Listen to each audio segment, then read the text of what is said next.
cuando hablamos de la cantidad de movimiento, ¿ya? De la cantidad de movimiento, viene a ser una magnitud de tipo vectorial, ¿ya? Es una magnitud vectorial. Esta magnitud vectorial nos mide el movimiento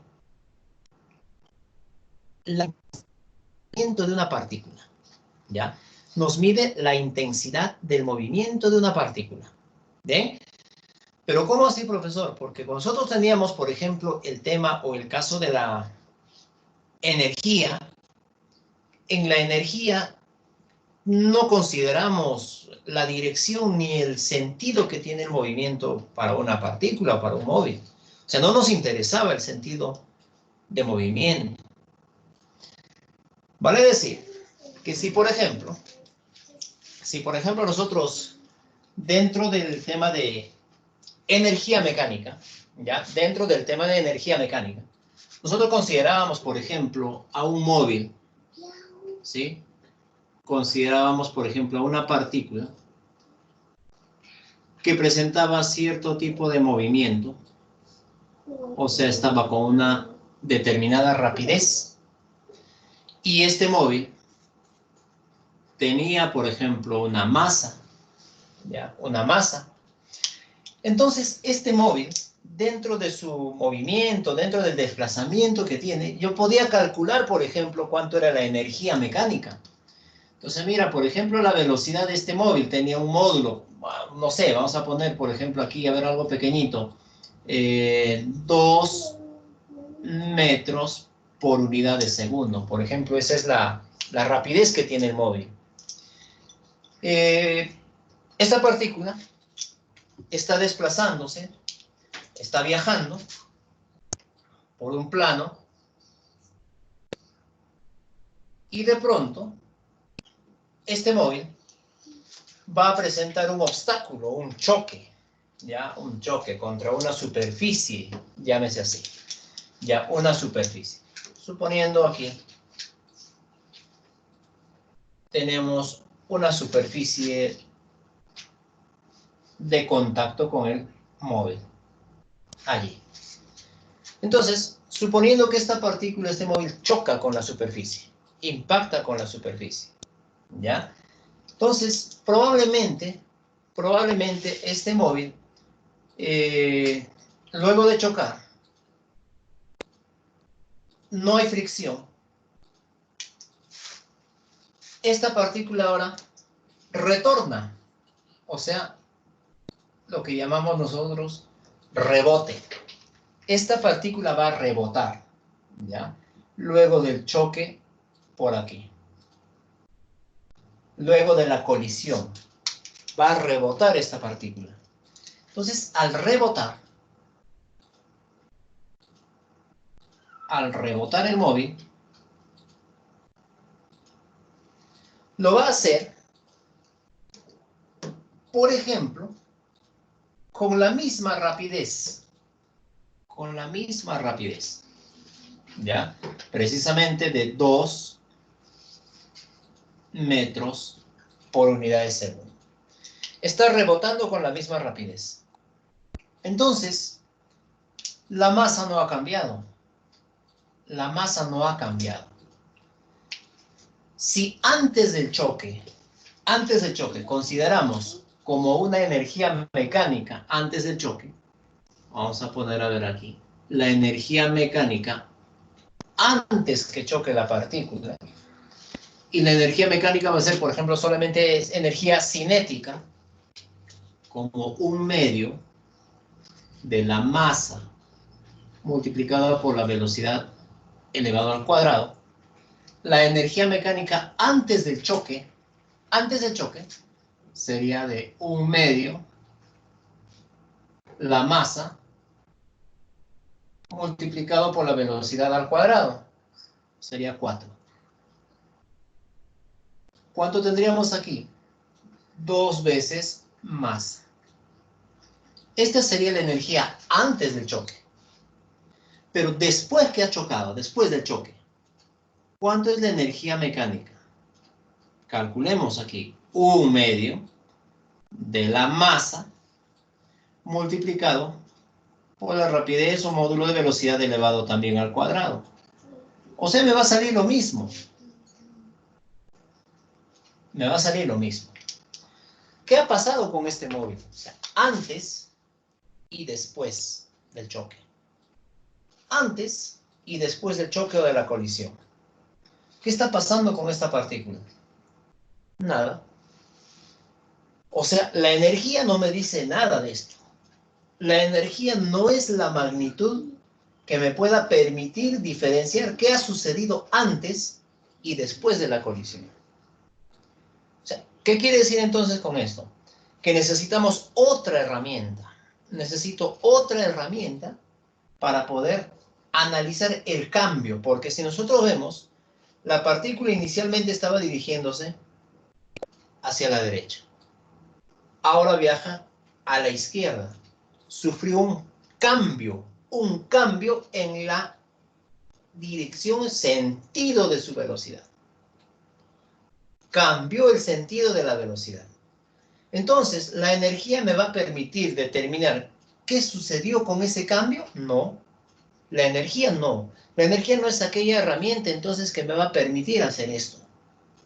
Lo que tendríamos que hacer entonces ahora es emplear otra herramienta, otra magnitud. Esta otra magnitud precisamente se conoce como cantidad de movimiento. Y ponemos aquí el cachito encima, porque se trata de una magnitud vectorial. Y la cantidad de movimiento, entonces, lo que hace es asociar la masa multiplicada por la velocidad. La masa multiplicada por la velocidad. Esta viene a ser entonces la magnitud cantidad de movimiento. Ya, esta es la cantidad de movimiento a la cual estamos nosotros haciendo referencia en este momento. Esta es la cantidad de movimiento. ¿Ya? La velocidad es una magnitud de tipo vectorial. Newton lo definía como momentum. ¿Ya? Momentum lineal. Lo definía como momentum lineal. ¿De acuerdo? Entonces, el concepto de la cantidad de movimiento, podríamos decir que viene a ser la intensidad del movimiento que tiene una partícula. Esa es la cantidad de movimiento, ¿ya? Intensidad de movimiento de una partícula. Yo tengo por aquí una esferita, un objeto. ¿Sí? Si este objeto de pronto, suelto, se genera un rebote. Un rebote con el piso. Cuando esta partícula la tengo en este punto yo analizo y observo esta partícula. ¿Qué está pasando con ella? Estaría en estado de reposo. Su cantidad de movimiento en este instante es igual a 0. Su cantidad de movimiento es igual a 0. ¿Ya? Pero, si esta partícula comienza a deslizarse, comienza a desplazarse, su cantidad de movimiento cambia. La cantidad de movimiento va a aumentar. ¿Está bien? Suponiendo que esta partícula lleva 2 metros por segundo de velocidad. Tiene una intensidad de movimiento. Pero de pronto yo tengo otra esferita. Ya, otra esferita. Esta esferita es mucho más liviana. Tiene menor masa que esta de aquí. Esta de aquí también viaja a 2 metros por segundo.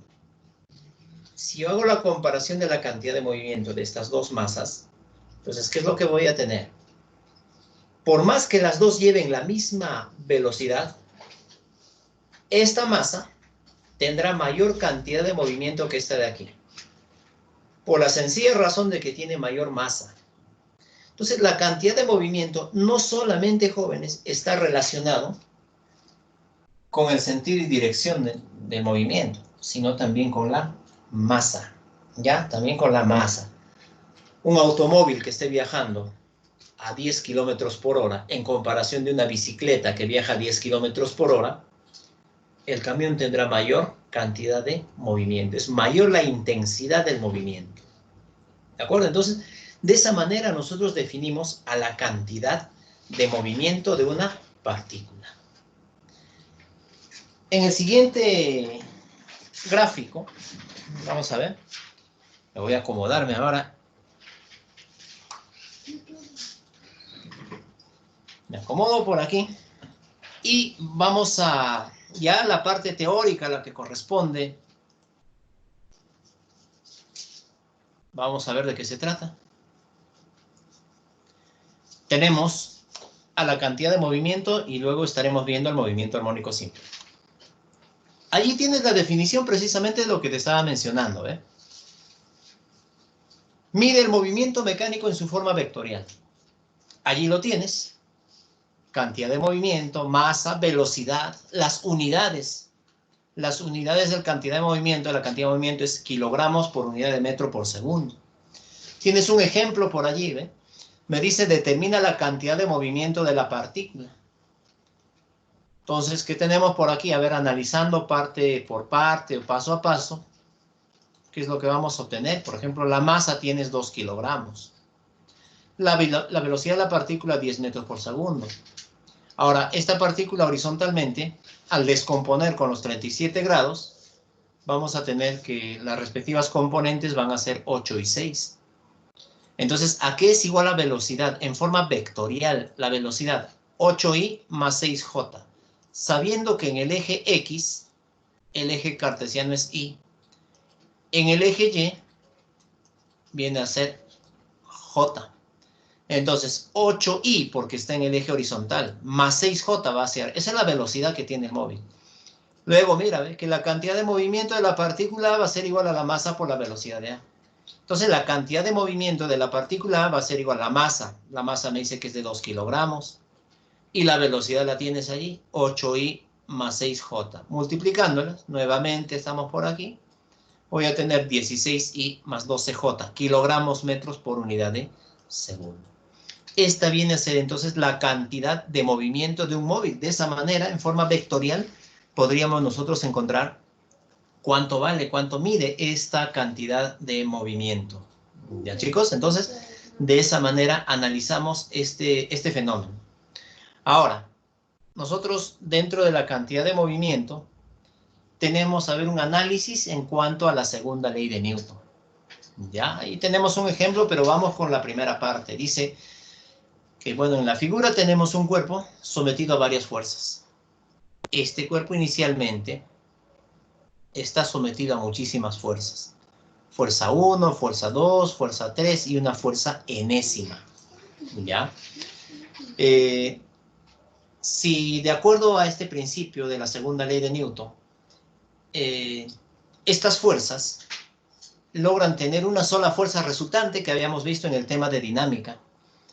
Se tiene una sola fuerza resultante. Esta fuerza resultante lo que va a generar en esta masa viene a ser una aceleración. Nos habíamos visto en dinámica, segunda ley de Newton, donde la masa era, o la fuerza era igual a la masa por aceleración. Entonces, genera una aceleración en una dirección y sentido.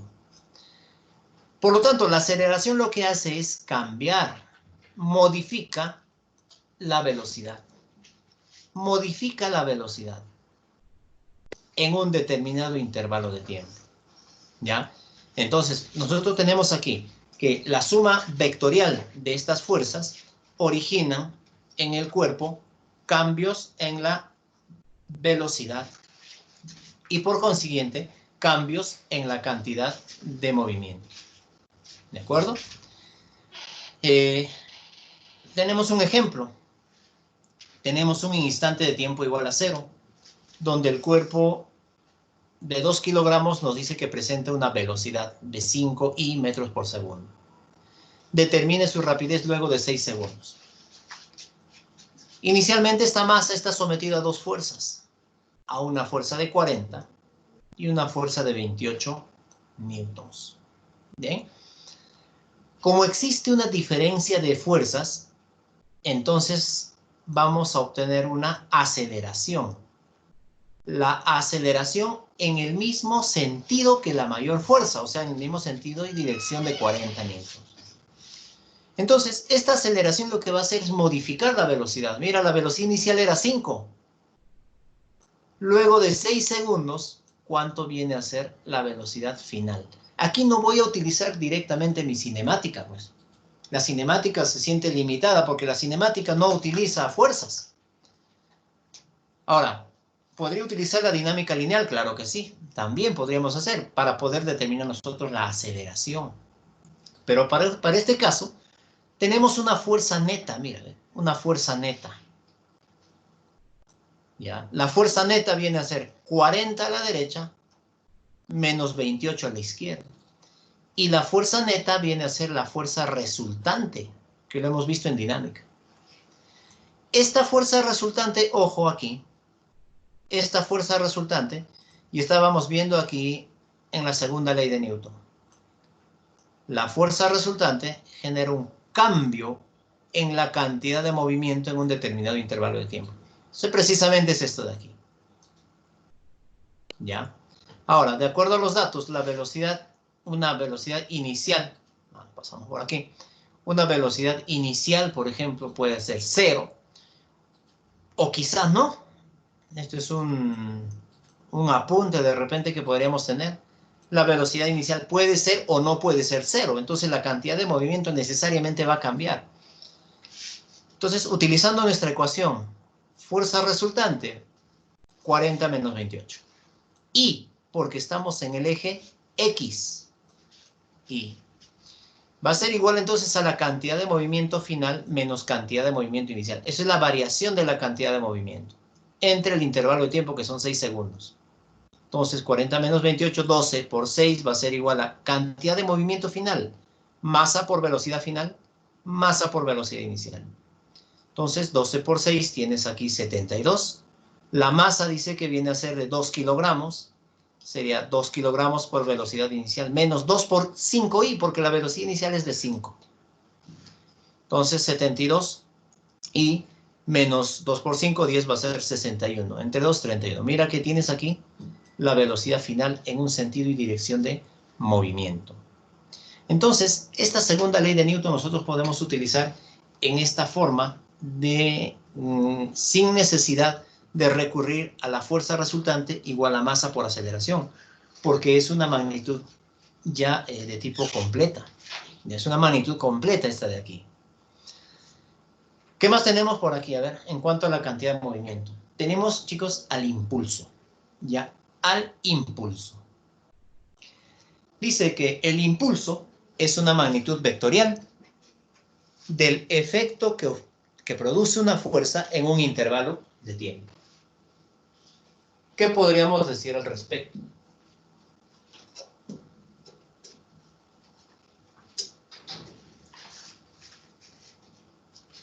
Es una medida vectorial del efecto que produce una fuerza en un intervalo de tiempo. A ver, en cuanto al impulso. La formulita o la ecuación del impulso lo tienes allí.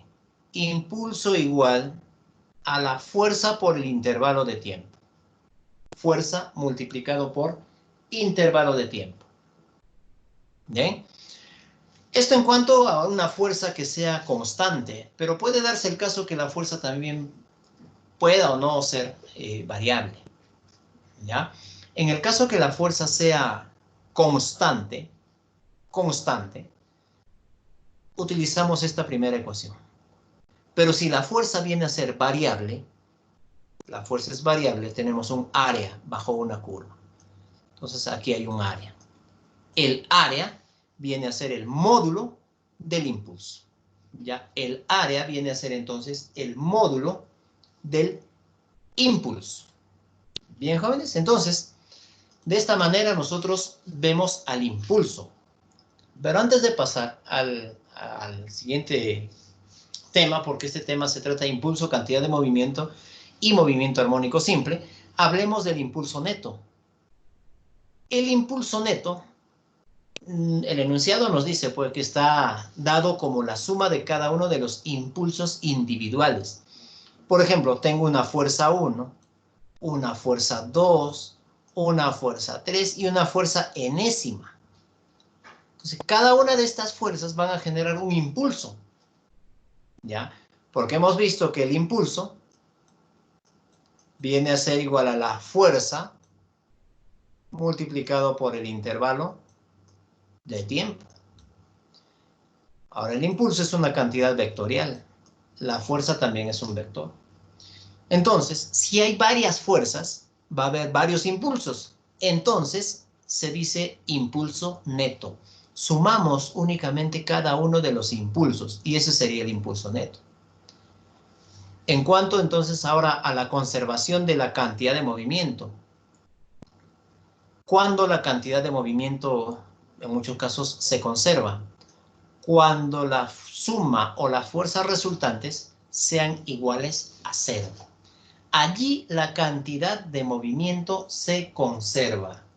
Ya, en ese momento la cantidad de movimiento entonces se conserva. ¿Ya? A ver, quiero hacer un pequeño ejemplo aquí. A ver, déjenme poner algo para poder ilustrar esta conservación de cantidad de movimiento.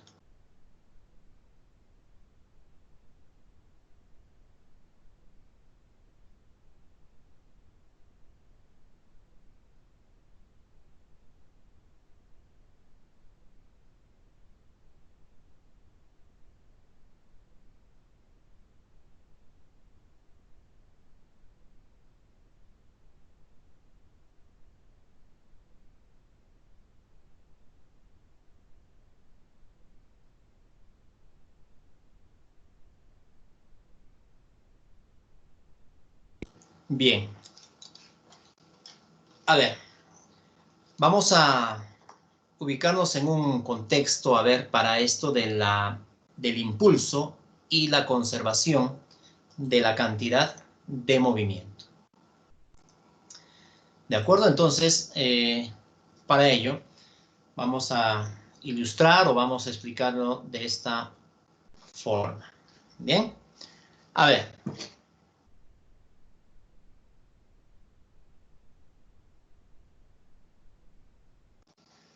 Vamos a ver.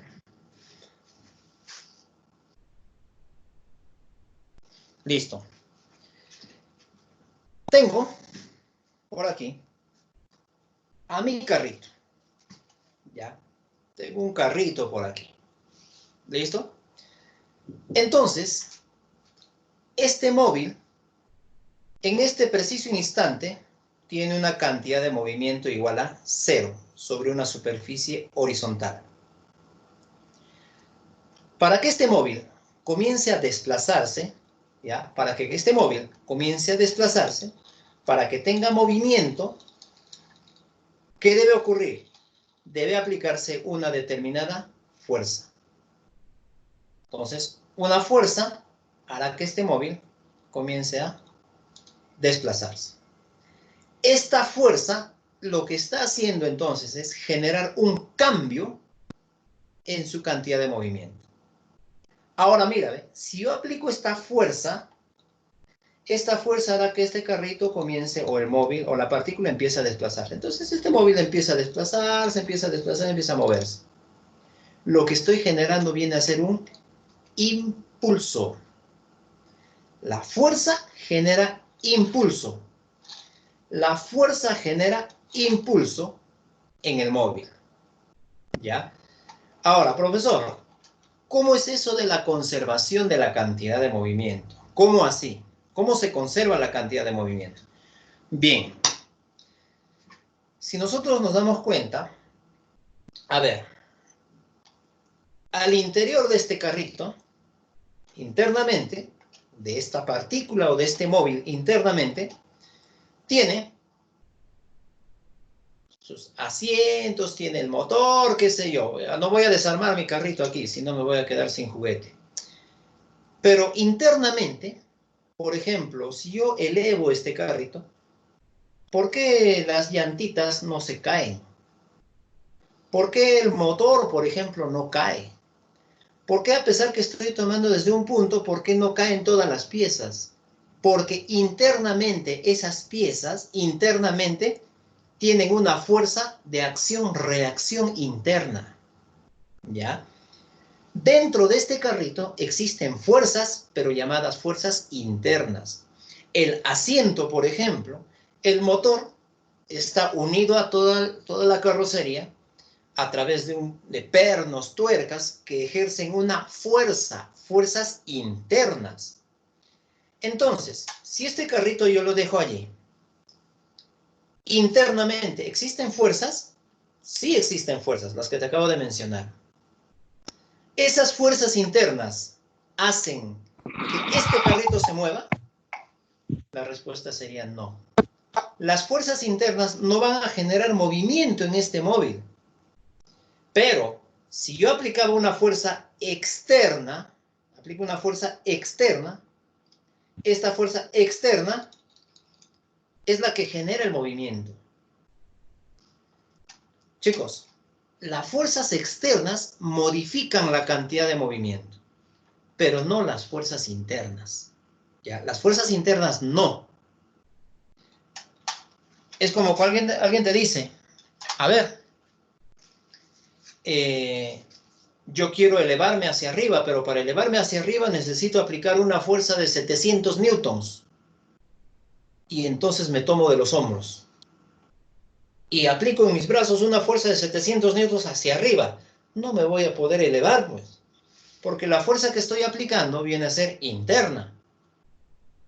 Pero si, por ejemplo, hay un aparato, una máquina, o viene alguien y me tomo de los hombros y comienza a elevarme, no voy a decir levantar, sino elevarme, ¿qué sucede? Modifica mi cantidad de movimiento. Quiere decir que es una fuerza externa. Entonces, entre el impulso y la cantidad de movimiento, ¿habrá alguna relación entre los dos? Claro que sí. Existe una bastante intrínseca relación. Lo vamos a explicar de esta forma. Mira, si un móvil, por ejemplo, se está desplazando a una determinada velocidad, ¿ya? Llamemos velocidad inicial. Lo voy a hacer un poquito más abajo. ¿Ya? Vamos a hacer un poquito más abajo. A una determinada velocidad inicial. ¿Ya? Para que puedas notar. Una partícula o un móvil está viajando a una determinada velocidad. ¿Ya? Tiene, suponiendo una velocidad inicial. Pasa cierto tiempo y este móvil, por ejemplo, está por aquí. Y tendrá una velocidad final. Esta masa no ha cambiado. Lo que está cambiando viene a ser la velocidad, en la misma dirección y sentido. Cuando hablamos nosotros de la cantidad de movimiento, en este punto, este móvil presenta una cantidad de movimiento inicial, que va a ser igual a la masa por la velocidad inicial. En este punto, el móvil presenta una cantidad de movimiento final, que va a ser igual a la masa por la velocidad final. ¿Está bien? Masa por velocidad final. Hubo un cambio en la cantidad de movimiento. Hubo una variación de la cantidad de movimiento.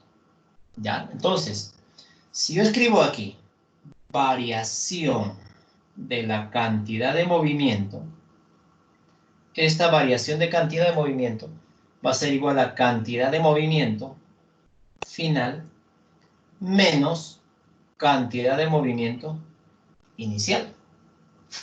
O sea, masa por velocidad final menos masa por la velocidad inicial.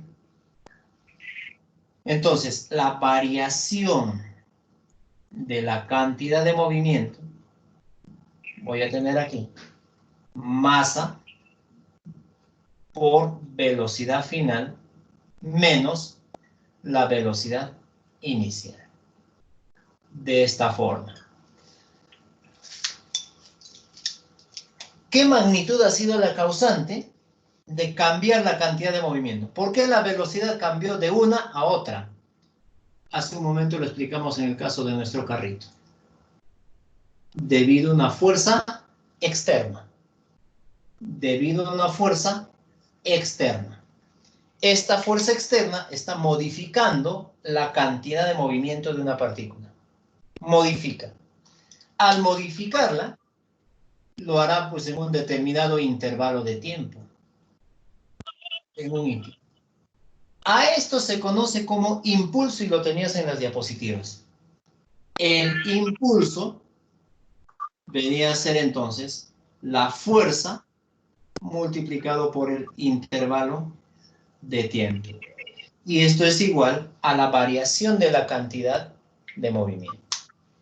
A todo ello en su conjunto se conoce como el teorema. ¿Ya? Este es el teorema. Teorema del impulso y la cantidad de movimiento. Es el teorema del impulso y la cantidad de movimiento.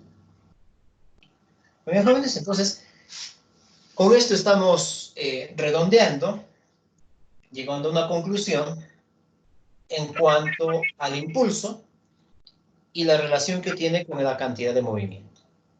¿De acuerdo? Entonces, vamos a seguir analizando de repente en algunos temas. Va a ser necesario demostrarles, yo aquí tengo alguna facilidad para poder demostrarles de manera directa, o sea, la parte práctica. Porque no solamente es teoría, sino también es saber qué sucede en la realidad, pues. ¿Qué es lo que sucede en la realidad? Si realmente la física tiene que ver con el mundo natural que nos rodea, o simplemente son números y letras y fórmulas. No, yo creo que la física tú la entiendes con situaciones experimentales, ¿ya? Con situaciones, casos experimentales. Muy bien, chicos, entonces, en eso consiste impulso y cantidad de movimiento. A continuación, tenemos al movimiento armónico simple. ¿Cuándo existe un movimiento armónico simple?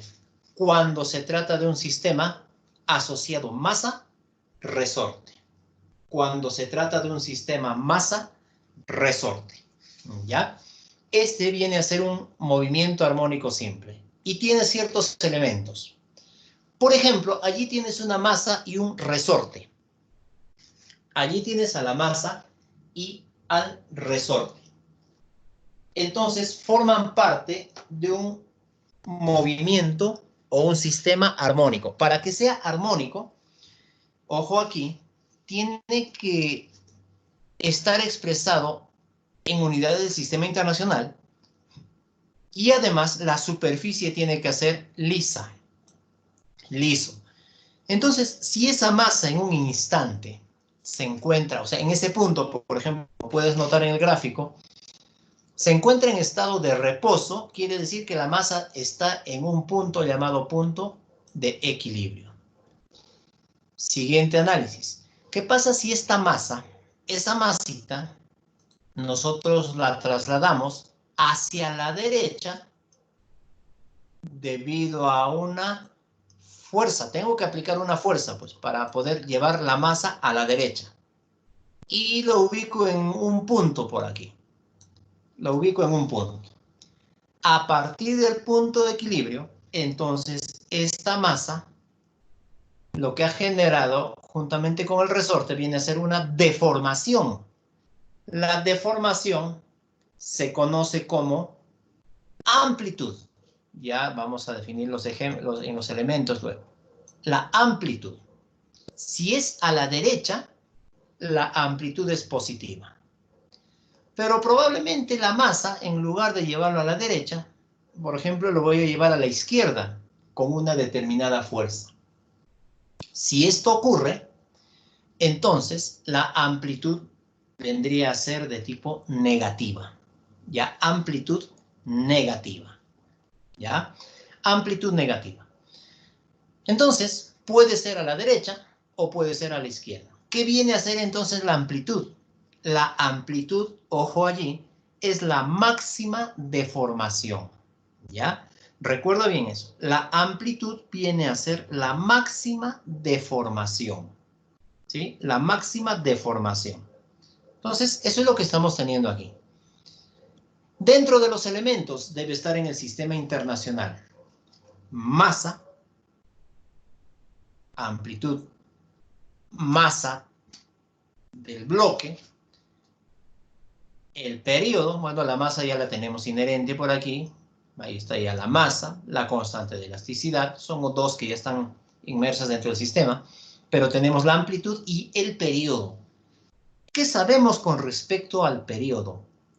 El periodo viene a ser, en otras palabras, a ver, lo definimos aquí, el tiempo que tarda la partícula o el sistema en dar una oscilación. Una oscilación. ¿Ya? Una oscilación. Ese es el periodo. El tiempo que tarda en dar una oscilación. Profe, ¿y qué es una oscilación? ¿Qué es oscilación? Es el ida y vuelta. ¿Ya? Ida y vuelta. Si solamente la partícula da ida, no sería oscilación, sería media oscilación. Pero si es ida y vuelta, es una oscilación completa. ¿De acuerdo? Ahora, por ejemplo, en el caso que tengamos que utilizar una ecuación, una fórmula, el periodo podríamos hallarlo con esta ecuación. ¿Ve?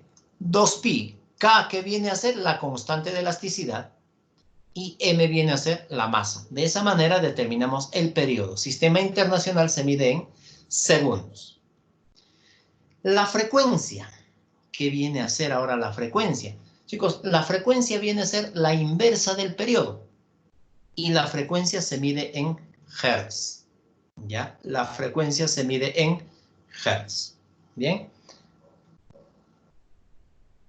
Entonces, dentro de todo ello, tengo el movimiento oscilatorio y te lo presento allí. Al movimiento oscilatorio. Allí está el movimiento oscilatorio. Donde la partícula está en un constante ida y vuelta. Y nunca se va a detener porque se trata de un movimiento armónico simple. Entonces, observa que esa masa está oscilando en torno al punto de equilibrio. En torno al punto de equilibrio. Si comienza su movimiento a partir de un punto, por ejemplo, desde un punto por aquí del extremo, ida y vuelta lo hace en un tiempo, ese tiempo se llama periodo. Y está oscilando, y podrás notar allí en cuanto a la amplitud, ¿no? Amplitudes positivas, negativas, en función al punto de equilibrio. Ese viene a ser un movimiento oscilatorio. Allí tienes al movimiento precisamente oscilatorio, jóvenes. ¿Ya? Entonces, en esto consiste el movimiento armónico simple. Ahora, este movimiento armónico simple no necesariamente se da a partir del plano horizontal, como estás viendo en el gráfico, sino también se puede dar a partir del movimiento vertical. Se da la oscilación, las oscilaciones, las idas y vueltas de un sistema masa-resorte. En eso consiste el movimiento armónico simple. ¿Ya? Ya más adelante estaremos analizando qué es lo que sucede, por ejemplo, dentro del movimiento armónico simple en cuanto a la energía. Ya, un movimiento armónico simple es un sistema que conserva la energía. Conserva la energía. ¿Pero qué tipo de energía en este caso? Solamente será energía potencial elástica o también energía cinética. ¿Por qué hay movimiento? ¿Ya? Porque en este caso existe movimiento. ¿Bien? Entonces, este es el movimiento oscilatorio para un sistema masa-resorte. Quizá en casa tú tienes sistemas, no sé, sistemas masa-resorte, ¿ya? En los cuales tenemos de pronto que analizar. A ver, vamos a ver aquí un sistema masa-resorte por aquí. Básico y sencillo que he construido para poder entender este movimiento. Yo tengo por aquí un resorte. ¿Ya? Observas ahí el resorte. Y el resorte se encuentra en ese punto en un estado inicial, en equilibrio. ¿Ya? Aparentemente en equilibrio. El resorte es bastante sensible. ¿Y qué sucede entonces con esta masa resorte? Sucede que si, por ejemplo, esta masa yo genero una deformación al sistema, lo elevo hacia arriba, ¿ya? A partir de una fuerza externa, la elevo y finalmente suelto esta masa. El sistema va a ser oscilatorio. El sistema sería oscilatorio, ida y vuelta. Pero no solo ello, probablemente esta masa, juntamente con el resorte, genera una deformación hacia abajo. Y luego soltamos esta masa. El sistema también será oscilatorio. Oscilatorio. Ahora, en la fórmula o en la ecuación, en la formulita que hemos mencionado hace un momento, para la determinación del periodo, nos dice lo siguiente, que viene a ser 2 veces pi raíz cuadrada de la masa entre la constante de gravedad. Pero mira, en este caso, masa constante de gravedad, o de repente podemos considerar también como la raíz cuadrada constante entre la masa. Sea cual fuese el sentido o la dirección que se presenta, en este caso mi movimiento oscilatorio viene a ser vertical. Como podrás notar, el movimiento oscilatorio es vertical, pero en este caso no tiene nada que ver la dirección de la oscilación. En el gráfico que te mostraré en la diapositiva, el movimiento oscilatorio viene a ser horizontal. ¿Interfiere para la determinación del periodo la frecuencia angular? No, porque solamente me interesa la masa y la constante de elasticidad. No me interesa el sentido, puede ser diagonal también. Probablemente esté oscilando así en forma diagonal. No me interesa el ángulo. Puede estar así. O puede estar oscilando de repente así. No interesa, solamente la masa y la constante de elasticidad para la determinación de nuestro periodo. Muy bien, jovencitos. Entonces, en eso consiste esta parte teórica. Ya el día viernes, en nuestra próxima sesión, estaremos trabajando con la parte aplicativa de los ejercicios que corresponden a esta semana. Muy bien. Entonces, sí, por aquí me dicen, sortea el carrito. Muy bien. Solo en mi clase me veo bien, dice en la cámara. Sin cochinear, chicos, sin cochinear, pues. Claro, no somos la máquina no engaña, pues, ¿no? La máquina no engaña.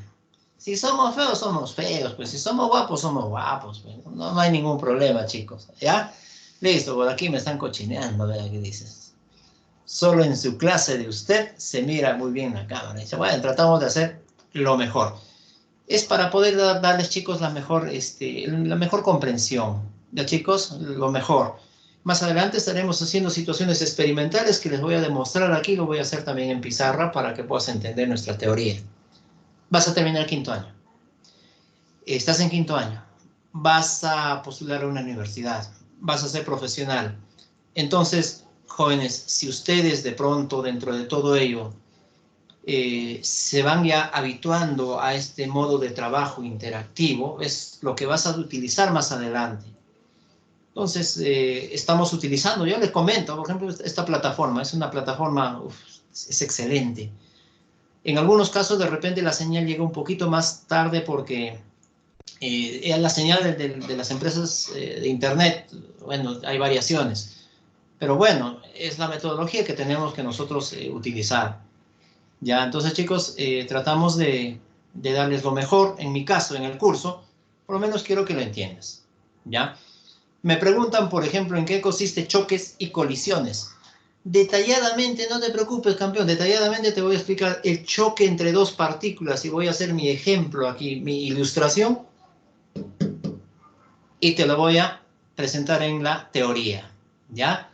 No, y no tengo un iPhone, tengo un teléfono más o menos de diario, pero sí, ustedes se merecen, yo creo que lo mejor, chicos, porque están haciendo ustedes un esfuerzo y sus papás también un esfuerzo en poder asistir a estas clases. Y la idea es esa, nunca dejemos de aprender. Y el saber no ocupa lugar. Esa es la frase que siempre me ha gustado a mí. Bien, chicos, las ecuaciones del más lo vamos a ver en la siguiente sesión. No se preocupen, chicos, ¿ya?